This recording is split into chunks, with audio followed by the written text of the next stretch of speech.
بسم اللہ الرحمن الرحیم ومن احسن قولا ممن دعا الی اللہ وعمل صالحا وقال اننی من المسلمین۔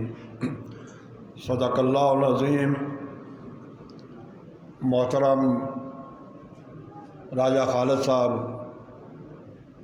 امیر جماعت اسلامی ضلع دھیرکوٹ، محترم راجہ مشتاق صاحب، سابقہ سیکرٹری جنرل جماعت اسلامی آزاد جموں و کشمیر وکیل بلتستان، محترم سعید جوش صاحب، دیگر قائدین حضرات، میرے قابل احترام بھائیوں، بزرگوں اور عزیز ساتھیوں، قابل احترام میری بہنوں، آج مجھے آپ کی اس کیمپ میں، دو روزہ جو رجوع اللہ کیمپ میں شرکت کر کے بڑی مسرت اور خوشی ہوئی، اور اس پر میں دھیرکوٹ کی ٹیم کو راجہ خالد صاحب کی قیادت میں مبارکباد پیش کرتا ہوں کہ انہوں نے بڑا اچھا اہتمام تربیت اور تزکیہ نفس کے حوالے سے کیا، اور یقیناً آپ لوگوں نے اس سارے عرصے میں تربیت کے حوالے سے اور تزکیہ نفس کے حوالے سے مختلف عنوانات کے مطابق پروگرام سنے اور ان سے مستفید ہوئے، اور اب اس کے مطابق اپنے اپنے مقامات پر اور اپنے اپنے یونٹ میں آپ نے اس تربیت کے مطابق کام کرنا ہے اور لوگوں تک اسلام کی دعوت کو پہنچانا ہے۔ یہ پہلے بھی آپ کام کرتے رہے، اب اس میں مزید اضافہ ہونا چاہیے، اور جو کمی اور کوتاہی رہ گئی ہے اس کو ہمیں دور کرنے کی کوشش کرتے رہنا چاہیے۔ بہرحال اس کامیاب پروگرام پہ میں ایک بار پھر دل کی اتھاہ گہرائیوں سے آپ کو اور آپ کے ذمہ داران کو مبارکباد پیش کرتا ہوں۔ اس کا عنوان بھی موجودہ حالات میں بڑا خوبصورت عنوان آپ نے منتخب کیا، رجوع الی اللہ، کہ اللہ کی طرف رجوع کیا جائے۔ یہی ہمارے دکھوں کا مداوع ہے، یہی ہماری پریشانیوں کا حل ہے، یہی ہماری مصیبتوں کا علاج ہے۔ اس لیے حاضرین محترم، آج جن حالات سے ہم گزر رہے ہیں، اس میں سوائے اللہ کی طرف رجوع کرنے کے اور کوئی حل ہمارے پاس نہیں ہے۔ اس لیے کہ اللہ رب العزت فرماتے ہیں خود، وَاسْتَغْفِرُوا رَبَّكُمْ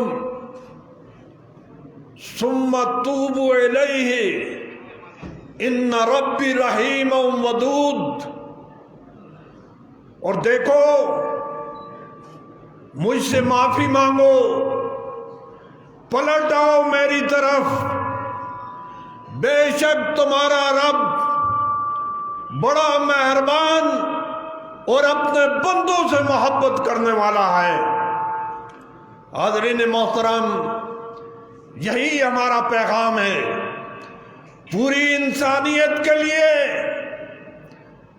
پوری ملت کے لیے اور اپنے لوگوں کے لیے،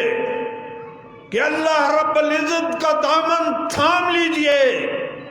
آپ کے سارے مسائل حل ہو جائیں گے، آپ کی ساری تکلیفیں دور ہو جائیں گی، آپ کی ساری مصیبتیں کر رہ جائیں گی۔ حاضرین محترم، اللہ رب العزت نے خود یہ فرما دیا کہ وَمَنْ أَحْسَنَ قَوْلًا مِّمَّنْ دَعَا إِلَى اللَّهِ، یعنی اس شخص سے بڑھ کر اچھی بات اور کس کی ہوگی جس نے اللہ کی طرف بلایا، پکارا۔ ہم تو اس جماعت کے افراد ہیں جو قبیلے کی طرف نہیں، برادری کی طرف نہیں، علاقے کی طرف نہیں، محض اللہ کی طرف ہم لوگوں کو دعوت دیتے ہیں اور اللہ کی طرف ہم لوگوں کو پکارتے ہیں۔ اس سے بڑھ کر بہتر اور کوئی بات اور کوئی پیغام نہیں ہو سکتا ہے۔ اس لیے حاضرین محترم، اس سفر کو، دعوت اللہ کے اس سفر کو، رجوع اللہ کے اس سفر کو جاری و ساری رہنا چاہیے، اور اس کے ذریعے زیادہ سے زیادہ لوگوں کو اپنی جماعت اور اپنی تنظیم میں جذب کرنے کی کوشش، اسی کے نتیجے میں ملک کے اندر اور معاشرے اور سوسائٹی کے اندر تبدیلی آ سکتی ہے، کوئی اور ذریعہ نہیں ہے۔ اس لیے اقامت دین یہ کل بھی ہمارے پروگرام میں نصب العین میں شامل تھا، اور آج بھی یہی ہمارا نصب العین ہے کہ ہم اللہ کی رضا کے لیے، اس کی خوشنودی کے لیے، اس کے دین کو اس دھرتی پہ قائم کرنا چاہتے ہیں، تاکہ انسانیت پریشانیوں سے نکل سکے، پرابلم ان کے حل ہو سکے، اور وہ امن اور سکون سے زندگی بسر کر سکے۔ اس لیے حاضرین محترم، آپ کا اور میرا یہی نظریہ ہونا چاہیے، یہی مقصد ہے زندگی۔ میری زندگی کا مقصد تیرے دین کی سرفرازی، میں اسی لیے مسلمان، میں اسی لیے نمازی، یہی ہماری زندگی کا مقصد، یہی کامیابی اس دنیا میں بھی اور آخرت میں تو ہے ہی کامیابی انہی لوگوں کی جنہوں نے اقامت دین کے حوالے سے اپنی ذمہ داریاں پوری کی ہیں۔ میرے بھائیوں، خود اللہ تعالیٰ فرماتے ہیں اور انبیاء کو مخاطب کر کے، ان اقیموا الدین ولا تتفرقوا فیہ، کہ دین کو قائم کرو اور اس میں کوئی تفرقہ پیدا نہ کرو۔ اس لیے اپنی صفوں کو متحد اور اتفاق، اس کی بنا پہ اقامت دین کی جدوجہد کے نتیجے میں پھر ہم کامیابی و کامرانی حاصل کر سکتے ہیں۔ اس لیے اگر کوئی انتشار ہے، اگر کوئی افتراق ہے، اگر کوئی انارکی ہے، تو اللہ نے فرما دیا اپنی صفوں کو درست کرو اور متحد اور متفق ہو کر اقامت دین کا کام کیجیے۔ حاضرین محترم، اس کے حوالے سے سیر حاصل گفتگو آپ نے سنی، بہت اچھے انداز میں اور خوبصورت انداز میں آپ کے سامنے یہ سارے پروگرام رکھے گئے، جس کے مطابق آپ اپنے اپنے قریے اور اپنی اپنی بستی میں جا کر اس پیغام کو، اس کا ابلاغ کریں گے، عام لوگوں تک پہنچائیں گے، انہیں اپنی صفوں میں شامل کریں گے۔ یہ کام جاری رہنا چاہیے۔ اگر یہ نہ ہوا تو وہ مقصد جو ان تربیت گاہوں سے ہمیں حاصل کرنا چاہیے، وہ مقصد ہم حاصل نہیں کر سکیں گے۔ اس لیے اس کے مطابق ہمیں اپنے پروگرام کو ترتیب دینا چاہیے۔ چند گزارشات موجودہ حالات کی نسبت میں آپ کے سامنے رکھوں گا کہ اس کے مطابق پھر ہمیں اپنا لائحہ عمل مستقبل کے حوالے سے تیار کرنا چاہیے۔ پہلی بات جو خالد صاحب نے کہی ہے کہ بلدیاتی الیکشن ہونے والے ہیں اور یہ ضرورت ہے ہماری جماعت کے لیے بھی اور قوم اور ملک کے لیے بھی ضروری ہے کہ یہاں بلدیاتی روٹس لیول پہ قیادت آئے اور لوگوں کے مسائل ان کی دہلیز پر حل ہوں۔ اس لیے اب یہ دور کی بات نہیں ہے، کل الیکشن کمیشن نے اعلان کر دیا، آپ نے شاید پڑھا ہو کہ اس نے جو ریٹرننگ آفیسر وہ بھی مقرر کر دیا، اپنا سارا انتظام انہوں نے مکمل کر لیا۔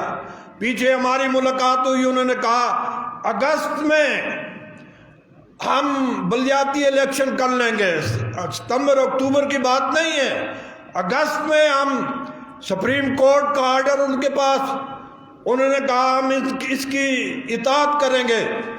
اس آرڈر کو تسلیم کریں گے۔ پہلے مرحلے میں مظفر آباد ڈویژن میں، مظفر آباد کے 3 اضلاع میں یہ الیکشن ہونے جا رہے ہیں۔ اور جمہوریت کے لیے ویسے تو ہمارے حکمران بات کرتے ہیں جمہوریت کی، لیکن سب سے زیادہ یہ جمہوریت کے راستوں میں رکاوٹیں کھڑی کرتے ہیں،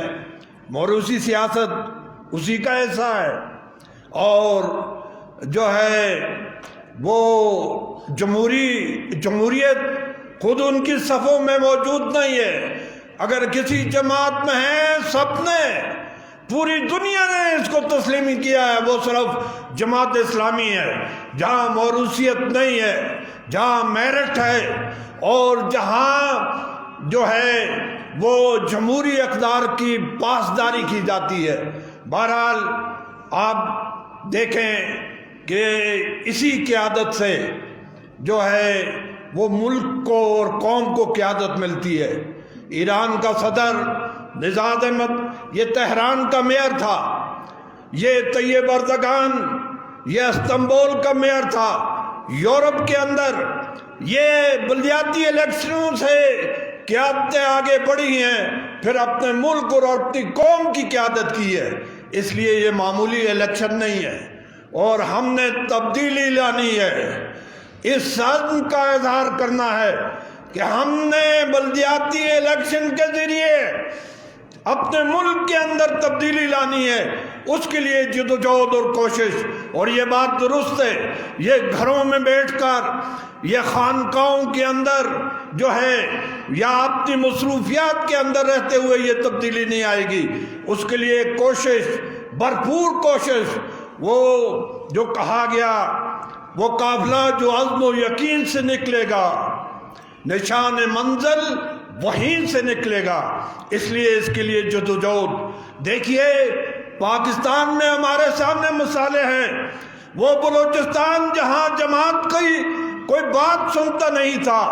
مولانا ہدایت الرحمان صاحب نے وہاں جو ہے وہ بلدیاتی الیکشن میں کامیابی حاصل کی ہے اور لوگوں کے مسائل آگے بڑھ کر حل کرنے کی کوشش کی ہے، جدوجہد کی ہے۔ اس کے نتیجے میں لوگوں نے اپنے اختیارات، اپنی قیادت ان کے حوالے کی ہے۔ اسی طرح کراچی میں ماضی میں بھی ہماری قیادت رہی بلدیاتی الیکشن کے، مولانا عبدالستار افغانی صاحب کی صورت میں، نعمت اللہ خان صاحب کی صورت میں،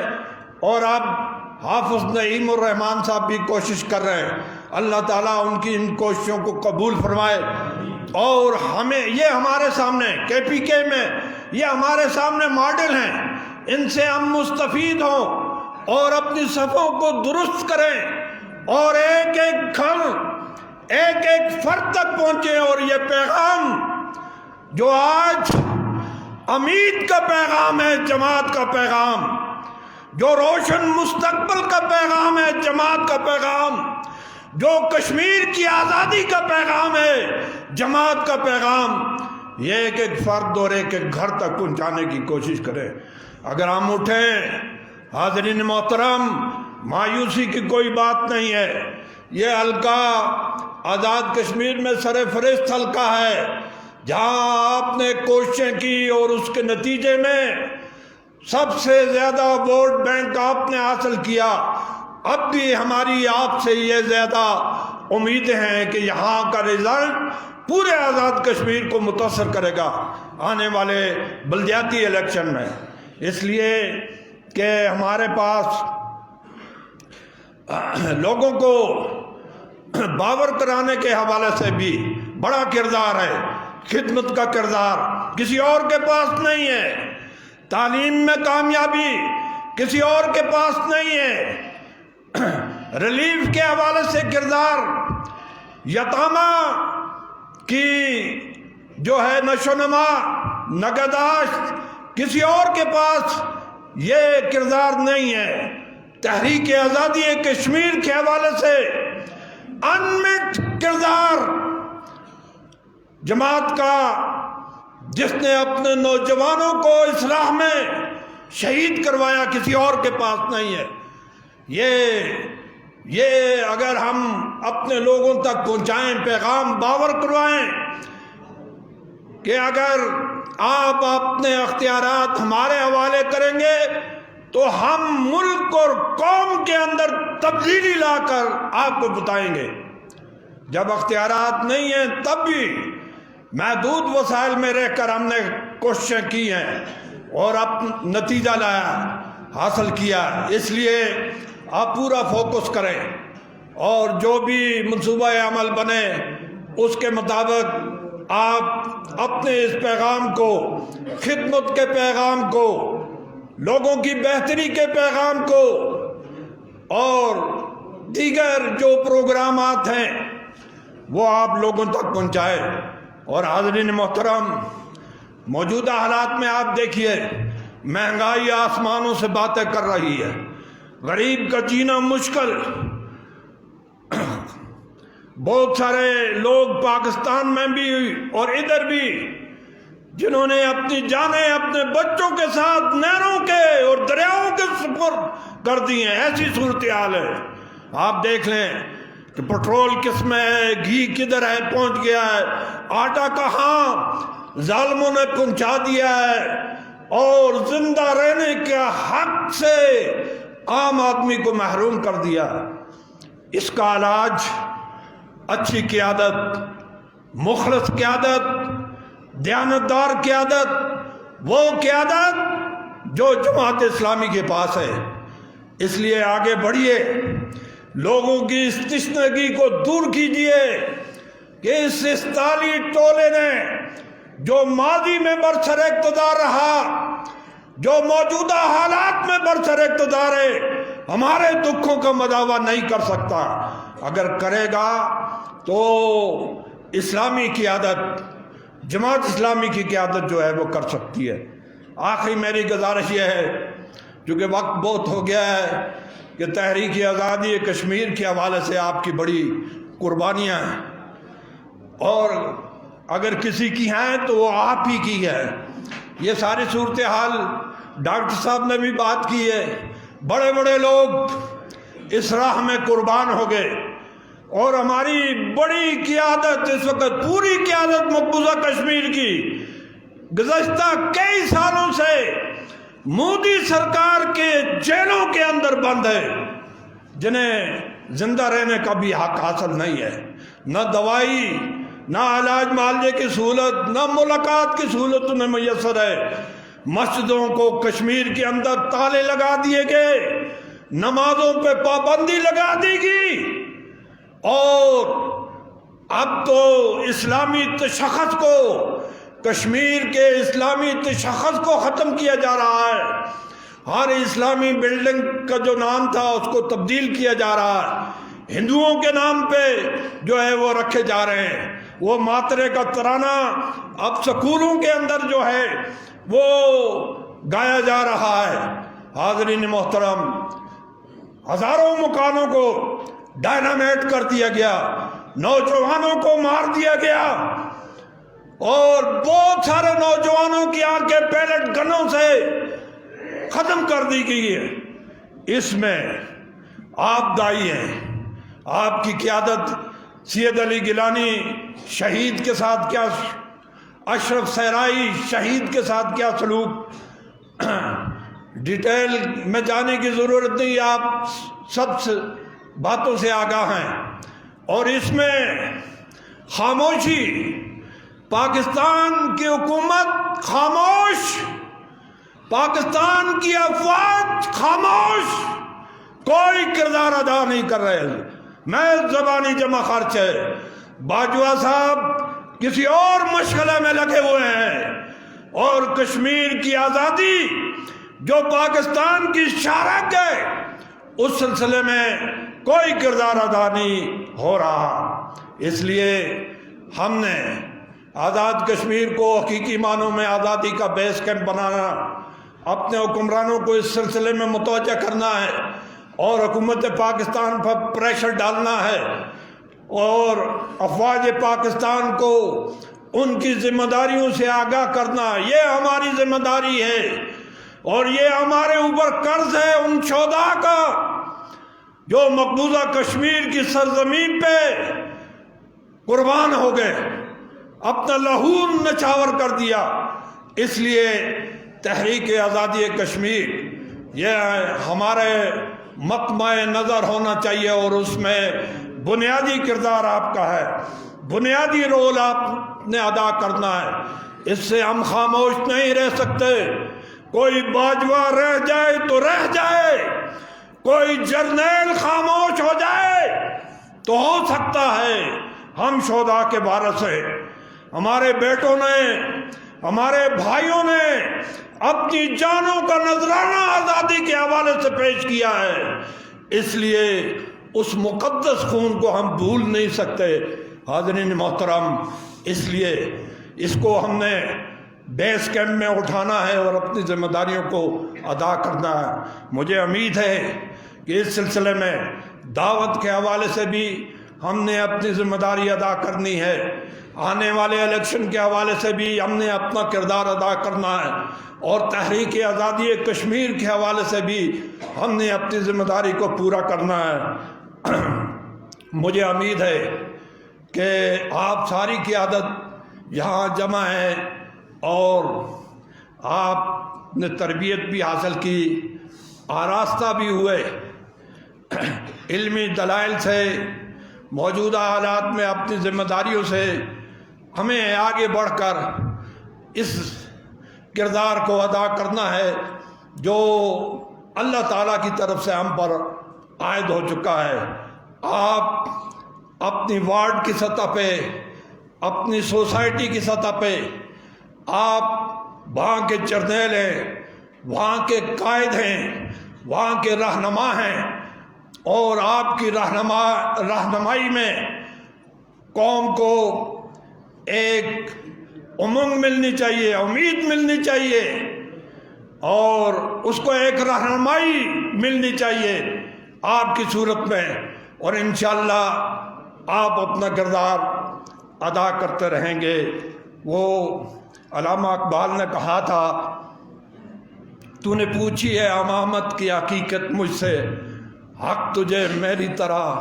صاحب اسرار کرے، ہے وہی تیرے زمانے کا امام برحق جو تجھے حاضر و موجود سے بیزار کرے، موت کے آئینے میں دکھا کے تجھے رخ دوست زندگی تیرے لیے اور بھی بیزار کرے، دے کے احساس زیاں تیرا لہو گرما دے، فقر کی سان چڑھا کر تجھے تلوار کرے، ہے فتنہ ملت بیضا امامت اس کی جو مسلمان کو سلاطین کا پرستار کرے۔